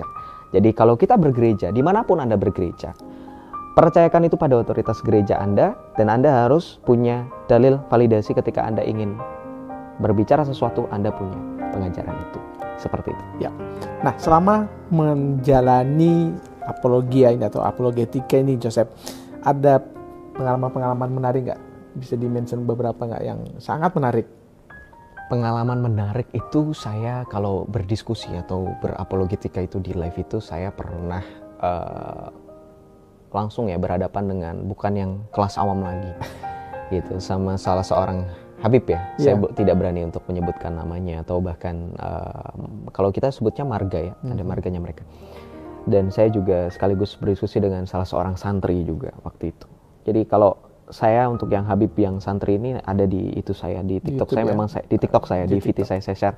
Dan itu sampai di poin mereka itu ketika berbicara mengenai topiknya itu mengenai iman mereka, nanti teman-teman lihat sendiri lah dengan itu Nur Muhammad itu mereka bilang ini tidak pantas untuk dibicara di publik. Artinya ini sangat limited access-nya, nggak berani. Nah itu di poin itu unik. Sebenarnya gini, uniknya kenapa? Begini, di kekristenan tidak pernah ada limitasi ketika berbicara mengenai pengajaran, betul toh? Iya. Setiap umat openly itu selalu menjadi pembahasan. Bahkan gereja selalu terbuka. Yes. Betul. Nah, mengajak umat berpartisipasi untuk mendengarkan dan juga menyimak dan bahkan secara langsung menilai. Ya toh, tidak pernah tertutup. Nah, itu yang sebenarnya menjadi poin utama ketika berbicara mengenai komparasi otoritas, itulah yang ketika berbicara dalam Alkitab ketika Tuhan Yesus sendiri memberikan amanat agung bahwa di dalam Matius 28 ayat 19 sampai 20, pergilah dan jadikanlah semua bangsa muridku dan baptislah mereka dalam nama Bapa dan Anak dan Roh Kudus, dan ajarlah segala sesuatu yang telah kuperintahkan kepadamu, ketahuilah aku senantiasa menyertai kamu sampai akhir zaman. Itu kan suatu otoritas yang sangat cukup tegas yang Tuhan berikan kepada para rasul dan para penerusnya, yang memberikan ajaran itu Yesus akan sertai, dan tidak akan mungkin pengajarannya itu menjadi jatuh dalam artian gitu kan, sehingga tadi tidak ada limited access. Nah itu yang saya juga sampaikan itu kepada tadi Habib itu, saya bilang wah ini perbedaan ya, di saya di Kristen kita bisa bebas lah gitu, bukan sesuatu yang tabu. Betul, tidak ada sesuatu yang tabu gitu kan. Nah, justru Yesus tadi kan kita dengar sendiri di dalam Matius 28 sampai 20. Ajarlah segala sesuatu loh Yesus bilang. Enggak ada yang ini aja deh, yang ini jangan. Bukan sebagian. Nah, ya kan, segala sesuatu poin konteksnya. Enggak ada tuh Yesus hanya yang ini yang pilah gitu. Nah, itulah perbedaannya. Nah, sama ada lagi satu, saya berdiskusi dengan salah satu santri, kalau saya boleh sebut namanya Badrul Afkar, Bang Badrul. Itu kita diskusi itu sampai terus-terusan, dalam artian nggak putus-putus itu diskusinya gitu, dan itu yang membuat saya dengan beliau itu sampai ke poin-poin di mana kita membahas konsep ketuhanan dengan otoritas. Ya, saya pada saat itu karena saya posisi orang Katolik, saya menjelaskan dengan dia bagaimana perspektif gereja Katolik mengajarkan, sampai dia bilang oh gitu ya, dan dia mengakui di mereka tuh ketika berbicara mengenai otoritas pengajaran itu tidak absolut. Dalam artian orang bisa bebas memilih. Ibaratnya kalau mereka itu kalau kamu tidak suka, kamu bisa pindah ke yang lain gitu. Dan kamu berhak itu, dan tidak ada aturan jelas. Sementara kalau saya sebagai orang Katolik, saya jelaskan, saya bilang begini, kita punya otoritas, kita sangat hierarkis, saya bilang gitu kan. Dan sehingga ketika berbicara itu, Badrul mengerti kenapa posisinya pada akhirnya saya menerima Kristus dan saya dibaptis, dan itu yang membuat dia pada akhirnya oh iya ya udahlah gitu, saya nggak lagi karena pada tujuan awalnya dia itu jujur kalau saya baca ya Bang Badrul, mohon maaf kalau nonton nanti, saya baca ingin supaya saya kembali lagi tadinya niat awalnya, cuman pada saat setelah panjang diskusi kita akhirnya dia tahu alasan kuat, dan itu menjadi tidak bisa tergoyahkan, nggak bisa lagi sama kayak tadi saya cerita, angkat tangan betul. Dan jelas ya bahwa salah satu tujuan dari Yosef berapologia ini adalah ya mengikuti amanat agung Tuhan Yesus itu ya. Betul. Bahwa mengajar segala bangsa ya. Dan ini kan keputusan yang sangat rawan, Yosef. Biasanya ya kalau ngomongin diskriminasi, orang-orang itu akan langsung menilai justifikasi fashion saya. Ya kan, seperti yang nanti nih pasti saya udah ini kita bisa bernubuat nih. Kita bisa bernubuat bahwa nanti kolom komentar pasti ramai, oh ngapain nih pakai pakaian Arab. Ya saudara, Bapak Ibu, teman-teman yang menonton dari kalangan manapun ya, dari iman manapun, saya percaya nanti pasti banyak yang nonton dari luar Kristen pastinya gitu. Nah, jadi saya mau menyampaikan begini ya, pakaian apapun tidak akan berhubungan dengan iman. Kita beli pakaian gak dimintain KTP ya toh, penjual nggak akan repot-repot. Saya beli kifeye, saya beli jubah atau apapun ini sebenarnya juga pakaian imam loh, ya baik dari gereja Katolik, gereja Ortodoks, bahkan teman-teman dari gereja Protestan juga ada yang memakai jubah panjang seperti ini, dan tidak ada permasalahan gitu. Dan sejauh bagaimana kita melihat perkembangan dunia apologetika, memang kalau dari seberah itu akan mempermasalahkan sesuatu yang tidak esensial. Sekali lagi, masalah pakaian. Itu yang selalu saya sering jawab, bahwa ketika saya memakai ini tidak ada hubungannya dengan iman. Bahkan teman-teman boleh cross check. Ketika saya boleh kasih contoh ya, misalkan di satu momen di mana Paus Fransiskus kemarin itu sempat berkunjung ke daerah ke negara Bahrain, ke Arab, Itu meresmikan gereja di sana baru berdiri, itu Cathedral of Our Lady Arabia. Itu orang-orang Arab yang pakai seperti ini. Ya, kurang lebih sama, cuman warnanya beda. Mereka warnanya merah putih, jubahnya putih. Tahu kan, pernah nonton dong di TV-TV mereka. Mereka masuk ke dalam gereja. Mereka nggak lepas dulu itu mereka punya penutup kepala, ya kan? Karena betul, itu untuk memverifikasi itu bukan pakaian agama loh. Sehingga ketika mereka masuk ke rumah ibadah orang lain, ini tidak dilepas atribut mereka. Ini pakaian budaya, culture. Saudara bisa cross check sendiri bagaimana ketika kemarin Indonesia bertanding lawan Bahrain. Banyak penonton mereka nonton bola pakai pakaian seperti ini. Artinya ini bukan pakaian agama. Bukan pakaian untuk mempraktikkan kegiatan ibadah agama tertentu. Ini fashion yang memang umum dipakai di daerah Timur Tengah. Dan saya ketika memakai ini artinya pilihan saya. Karena tidak ada yang direpotkan. Itu saya sah-sah saja. Betul, ini pilihan bagaimana akhirnya saya ingin berpakaian seperti ini, gitu. Seperti itu kurang lebih. Dan diskriminasi yang seperti itu sih yang kurang lebih saya sering dapatkan. Nah, dalam berapologetika ini Yosef, bagaimana Yosef melihat memandang orang-orang Kristen, orang-orang yang non-Kristen Katolik? Oke. Gereja memang secara secara definitif ajaran gereja Katolik seperti Paus Fransiskus kemarin sempat datang ke Indonesia, kita lihat refleksinya dari situ aja ya, nggak usah jauh-jauh. Dan mungkin nanti ada dokumen gereja bahkan di Lumen Gentium, Lumen Gentium poin 15-16. Gereja melihat bahwa iman orang di luar dari gereja Katolik, mereka adalah satu di dalam Kristus. Mereka menerima baptisan yang juga diakui oleh Katolik, sehingga kita bersama mewartakan Kristus. Dan gereja secara terus terang juga mengakui seberkas kebenaran itu ada di dalam diri setiap orang Kristen, walaupun mereka bukan dalam persekutuan dengan gereja Katolik. Sehingga dalam definitif gereja Katolik dengan gaya pastoral, terutama dengan Konsili Vatikan kedua, kita lihat bagaimana Paus Fransiskus mengundang justru menerima secara terbuka teman-teman pemimpin dari gereja Protestan di luar dari Katolik untuk bersama kita merangkul kembali lagi sebagaimana semula kita adanya. Karena gini, kehendak persatuan itu adalah buah Roh Kudus. Roh Kudus adalah buah yang mempersatukan. Sehingga kalau ada oknum-oknum di luar sana yang sering gontok-gontokan itu kan, ya, yang sering mengatakan bahwa wah, apa itu ekumenisme? Padahal kita melihat ekumenisme itu buah yang bagus. Itu yang tidak ada di mereka. Kita lihat itu perbandingan bagaimana ketika di dalam Alkitab tertulis dari buahnya lah kamu mengenal mereka. That's the point. Poin itu yang tidak ada di iman saya yang dulu. Perbedaan itu ada juga di mereka loh, ya. Kalau Bapak Ibu mengerti maksud saya, di kita ada Katolik, Protestan, di mereka juga ada, dan itu lebih kompleks permasalahannya, karena tidak ada usaha untuk ekumenisme. Sehingga ketika kekristenan menggalakkan kegiatan oikumeni dan seterusnya, itu menjadi buah Roh Kudus. Buah Roh Kudus hadir nyata, dan itulah janji yang Tuhan Yesus sendiri katakan di Taman Getsemani di dalam Yohanes 17 ayat 21. Kalau dalam bahasa Latinnya ut omnes unum sin, supaya mereka menjadi satu, sama seperti aku. Sama seperti Tuhan Yesus dengan Allah Bapa, gitu. Dan sehingga gereja memanggil persatuan itu supaya mereka kembali menjadi satu, sebagaimana firman Tuhan tadi.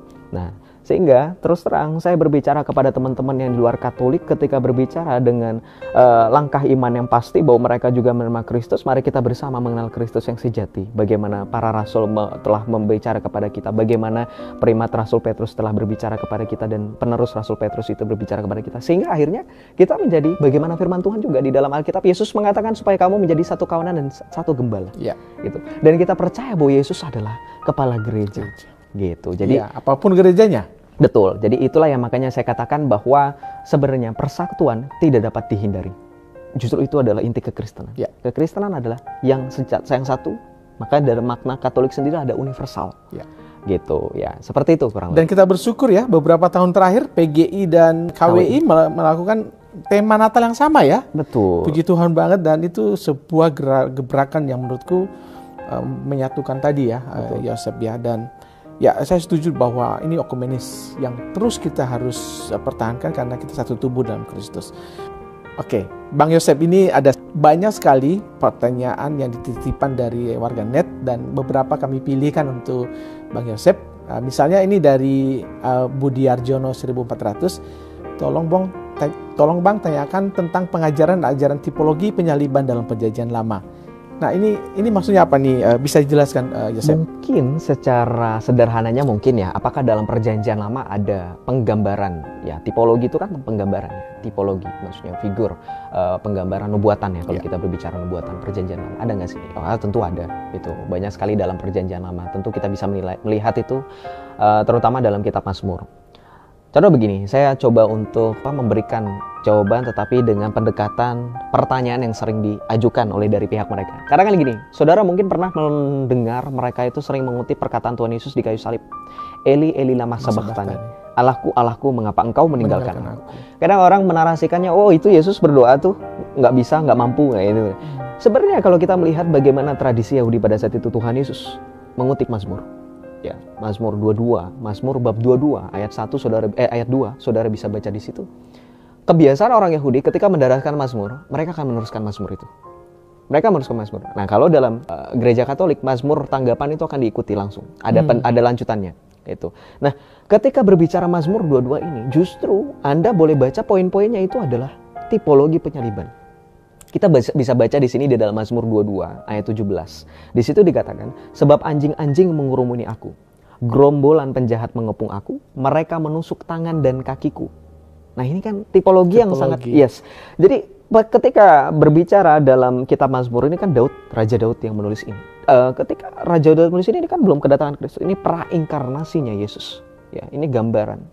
Jadi gambaran dan penyaliban itu ketika berbicara, sebab anjing-anjing mengurumuni aku, gerombolan penjahat mengepung aku. Saudara bisa langsung memvisualisasikan pada saat penyaliban Tuhan Yesus. Kita tahu Tuhan Yesus disalibkan bersama dengan dua penjahat di sisi kanan dan di sisi kiri. Dan kita tahu gerombolan anjing-anjing yang mengurumuni yang dimaksud adalah penjaga, tentara. Karena anjing itu kan sering kosakata atau penggambaran sebagai penjaga, tentara gitu. Dan kita tahu Yesus itu disalibkan di situ dikerumuni juga dengan tentara-tentara Romawi. Dan ketika Mazmur 22 ayat 17 ini menggambarkan, ini saja sudah menggambarkan bagaimana peristiwa penyaliban itu di Perjanjian Baru pada saat penyaliban Yesus Kristus. Kemudian di ayat ke-18 kita bisa melihat bagaimana di situ di ayat selanjutnya dari Mazmur 22. Segala tulangku dapat kuhitung, mereka menonton, mereka menagih aku. Gini, saudara bisa baca dalam Perjanjian Baru ketika Tuhan Yesus disalibkan, penjahat-penjahat yang disalibkan di sisi kanan, di sisi kiri, itu semuanya dipatahkan kakinya. Ya, karena belum mati. Ketika Yesus disalibkan, ketika mereka melihat Yesus, mereka tahu Yesus sudah mati, mereka tidak mematahkan kakinya. Ya. Itu ada di dalam Injil Yohanes bab 19 ayat 33 kalau saya tidak salah. Sebentar, kita baca dulu ya. Dalam Injil Yohanes bab 19 ya.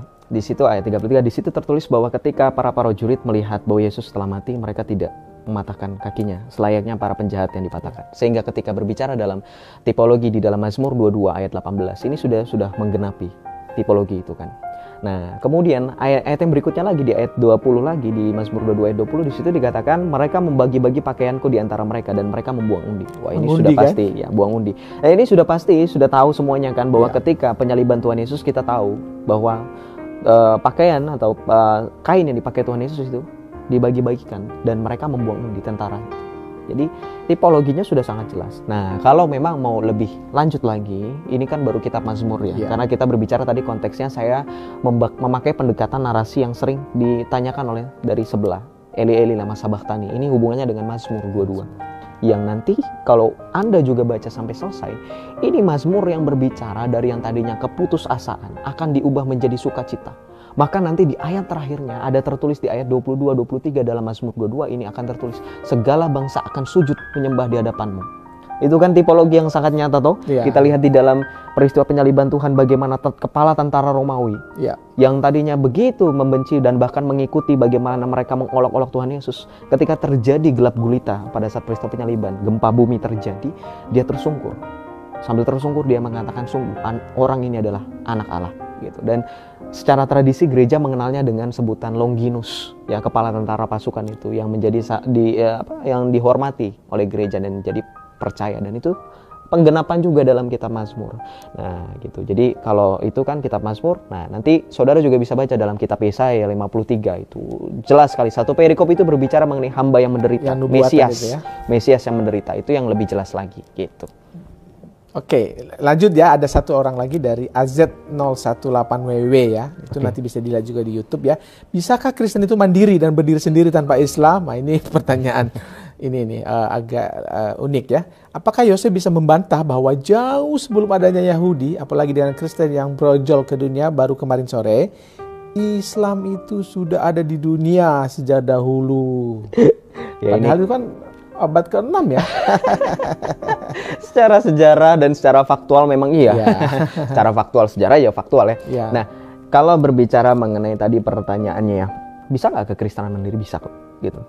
Dalam artian begini, mandiri dalam artian begini. Kalau orang beranggapan kekristenan ada karena Yahudi, itu salah. Kenapa? Gini, kekristenan bisa berdiri sendiri karena pengajaran yang diberikan oleh Tuhan Yesus itu berotoritas tadi. Ya. Dan kita berbicara faktual sekarang gini aja deh. Kita tahu kekristenan itu kan tumbuh di negara Israel. Ya. Dan kita tahu di sana itu masih banyak situs-situs kekristenan yang sampai dengan detik ini terjaga dengan baik. Masih ada. Bahkan orang-orang Israel juga sebenarnya there's nothing problem with us dengan orang Kristen. Kalau teman-teman nanti yang kolom komentar, wah Joseph atau sedang menghibur diri, katanya kemarin beberapa waktu lalu kan ada kasus katanya diludahi. Itu hanya segelintir. Kamu nggak bisa menjustifikasi atas perlakuan oknum tertentu kamu samakan. Kadang kan hipokrit. Mereka ketika ada ngelakuin kesalahan maunya dibilang oknum. Ketika ada orang lain ini digeneralisir semuanya seolah-olah orang Yahudi membenci kami gitu kan. Jadi standar ganda. Maka ketika berbicara ada orang oknum Yahudi yang meludahi kita yang kemarin sempat viral di internet, ya berarti itu hanya oknum. Nggak semuanya itu. Dan kita lihat realitanya. Banyak orang Kristen yang berziarah ke tanah suci. Ya semoga kita diberikan kesempatan ya ke sana untuk membuktikan secara langsung. Ya memang faktanya mereka aman gitu. Secara happy ya kan mereka mendengarkan penjelasan dari tour guide ya tentang situs-situs dan itu terjaga dengan baik. Jadi intinya sekali lagi berbicara mengenai kekristenan dengan adanya Yahudi, memang kita tidak sangkali bahwa Yesus pun orang Yahudi, ya kan, turunan Yahudi. Tapi gini, kalau sampai ada narasi yang bilang nyolong, karena ada tuh yang bilang nyuri, nggak ada nyolong. Dalam artian begini, loh, murid-muridnya Yesus itu orang Yahudi, dan itu menjadi itu resmi, ya. Dan dengerin, Yahudi itu kan terbagi beberapa aliran. Itu ada Samaritan. Mereka percaya dengan konsep mereka sendiri, tapi mereka memakai perjanjian lama. Gitu. Itu nggak ada masalah. Makanya saya bilang mainnya kurang jauh. Gitu. Jadi untuk menjawab itu kita melihat bagaimana Yesus sendiri memberikan otoritas itu. Pada saat berbicara di dalam Matius 28:19-20 dikasih itu semuanya. Dan ingat ketika peristiwa di mana Tuhan Yesus mengutus Roh Kudus. Ya kan, di dalam Injil Yohanes bab 16 di situ bisa dibaca bagaimana perutusan Roh Kudus yang Yesus berikan kepada para rasul di ayat 20, Yohanes 16:20. Di situ dikatakan terimalah Roh Kudus. Jikalau engkau mengampuni dosa orang, maka dosa itu terampuni. Jika engkau menyatakan dosa itu tetap ada, maka dosa itu tetap ada. Itu kuasa yang diberikan Tuhan Yesus selalu punya power. Artinya otoritinya mengikat. Bahkan dalam Matius 16:18-19 dikatakan, dan engkau adalah Petrus, di atas batu karang ini aku akan mendirikan gerejaku, dan alam maut tidak akan menguasainya. Apa yang kau ikat di bumi akan terikat di sorga, dan apa yang kau lepaskan di bumi akan terlepas di sorga. Artinya apa? Mandiri. Ada otoritas dari Yesus. Yesus sebagai penjamin kok. Yesus saja bisa mengalahkan maut. Maka di dalam surat Rasul Paulus kita baca, Rasul Paulus mengatakan Yesus telah mengalahkan segala sesuatu. Musuh terakhir yang ia kalahkan, yang ia hadapi adalah iblis, maut. Ya kan? Nah, ketika berbicara mengenai kekristenan bisa nggak mandiri? Loh, Yesus saja mengalahkan maut kok. Itu musuh terakhir, itu musuh yang paling dianggap sebagai menjadi penyebab kenapa kita mengalami kematian. Betul toh? Jadi tidak ada lagi ketakutan ketika berbicara kekristenan bisa nggak? Oh, tadi kita sudah berbicara ya kan bahwa kekristenan selama 300 tahun tanpa ada Alkitab kita bisa berkembang, bisa bertahan. Bahkan sampai akhirnya Kaisar Konstantin pada saat itu menjadikan kekristenan menjadi agama resmi. Itu kan suatu gebrakan yang juga menjadi otoritas yang nyata. Bahkan pada saat itu Kaisar Konstantin melihat penglihatan tanda salib ya kan, in hoc signo vinces, dengan tanda ini aku menyelamatkan. Itu kan suatu bukti yang nyata bahwa kekristenan itu bisa mandiri, bisa berkembang gitu. Makanya saya selalu bilang, saya selalu tetap pesan sama teman-teman Kristen, dan ini menjadi pengingat bagi kita semua untuk yang malas ke gereja ya. Kita sudah terbiasa, kita sudah bisa ke gereja. Gereja sudah banyak, meskipun masih terdapat kesulitan di sana sini, perizinan, kapasitas yang kurang dan seterusnya. Tapi kita tetap harus bersyukur. Jangan ada alasan untuk malas. Kenapa? Kekristenan sedari gereja mula-mula itu berdarah-darah untuk datang ke pertemuan, untuk memecah-mecah roti, mendengarkan firman Tuhan. Di dalam Kisah Para Rasul 2:47, mereka dipersekusi, ya kan, imannya dihadang. Maka dengan iman yang kita tahu berlandaskan dari darah dan perjuangan para martir yang mati syahid itu, kita percaya sekarang kita sudah mengalami yang namanya perkembangan zaman yang sudah memudahkan kita dalam akses apapun. Maka jangan ada alasan untuk malas pergi ke gereja, apalagi memberitakan keselamatan itu. Gitu. Tadi yang klaim itu bahwa itu mereka yang pertama, biarin lah ya. Biarin aja. Itu klaim sebenarnya sama kayak misalkan saya ada orang stranger tiba-tiba bilang, saya orang kaya, saya punya duit 5 miliar. Apa sih anggapan kita? nggak waras. Jadi kita nggak mau Ya. terlalu ikut campur, jadi biarkan saja. Semua orang berhak klaim gitu. Oke, gitu ya Bapak yang menanyakan tadi ya. Nah, ada pesan buat Bang Yosep dan teman-teman apologet untuk tidak terlalu bernafsu. Harus tetap berhati-hati dalam berkata-kata, jangan sampai bisa dituduh penistaan. Jangan emosi, karena bisa membuat Anda terpeleset dalam kata-kata. Ini tanggapan Anda, Joseph. Ya, tanggapan saya baik, betul, apa yang disampaikan itu baik dan juga saran dan masukan yang membangun ya, dalam artian memang kita dalam menyampaikan pendapat di muka umum itu harus bisa berhati-hati apapun itu, mau itu berbicara mengenai agama, politik, ekonomi, karena memang kita berbicara dalam halayak, kita itu kan negara hukum ya. Kita tahu di undang-undang di negara kita juga diatur, sekalipun memang setiap orang berhak dan secara bebas mengeluarkan pendapatnya. Ya. Dan tapi memang secara spesifik berbicara mengenai iman sangat sensitif, gitu kan. Dan orang juga, sekali lagi ya, tadi saya juga sudah menyampaikan di awal, memberitakan Kristus harus tetap dengan kasih, dengan rendah hati, dengan lemah lembut. Tapi memang kita jangan langsung ketika ada orang yang terlepas, keceplos, kita langsung judge. Ya. Wah, kamu salah. Kita ingatkan dulu baik-baik, gitu. Dan selayaknya kita sesama tubuh Kristus, sesama saudara beriman, kita juga mendoakan. Selain memberikan saran, masukan, kita juga mendoakan semoga setiap orang yang memberitakan Kristus, setiap orang yang berapologetika tetap mengutamakan rendah hati dengan kasih dan tetap menjadi terang dan garam dunia. Yes, Seperti itu. mantap. Ada yang bertanya dari akun Dom 0312, apakah beliau, Joseph maksudnya, mode perangnya dari Enrico Turalaki? Si salam santuy. Ini kenal ini? Kalau saya waktu itu sempat ya, jadi gini, banyak kan orang itu karena saya tercover ini, banyak orang yang menebak-nebak identitas pribadi. Jadi sempat waktu itu memang ada yang komentar di live saya, di kolom komentar, ini Enrico Turalaki. Saya bilang, oke, kalau udah tahu orangnya silakan aja datengin, coba saya pengen tahu. Oh, Jadi gini, saya nantengin mereka, kalau memang sudah tahu ya langsung nantengin aja gitu. Dalam arti gini loh, sebenarnya kalau mau menebak-nebak guessing who I am secara pribadi, secara benar-benar nyata gitu, siapa sih Joseph ini? Kan Joseph Albert Michael, kan saya selalu bilang, Ya. kan banyak tuh orang yang suka salah paham ya, dari iman sebelah itu bilang katanya mana ada orang Islam namanya Joseph. Saya sudah bilang ini nama akun, udah berkali-kali saya bilang, nama TikTok itu nggak mungkin harus nama KTP tuh, Iya. nama akte. Jadi ya itu mungkin salah satu komen yang juga menarasikan bahwa menebak-nebak itu nama asli saya atau itu pribadi, identitas pribadi. Kalau saya responnya santai. Kalau memang kamu memang atau Anda atau saudara-saudara yang sedang menonton ini tahu itu mengatakan itu adalah saya, ya sudah silakan aja coba buktikan benar nggak orangnya gitu kan. Karena jujur saya nggak tahu, maksudnya secara pribadi mengenal yang tadi disebutkan tadi itu ya. nggak tahu, tapi saya sempat mencari memang, oh memang ada akun TikToknya gitu kan. Tapi masa sih orang saya adalah orang gitu. Iya. Ya gitu. Ya, ini ada dari akun juga Raw Musa 5835. Sejauh ini Yosef sudah cukup baik, mantap lah. Saran saja untuk penjelasan jawaban jangan terlalu cepat. Emang dia dikaruniai untuk berkata-kata dengan cepat ya, Yosef ya. Jadi gini, tadi kan sebenarnya pada saat saya menceritakan saksian itu kan ada clue-nya sebenarnya. Saya suka berdebat.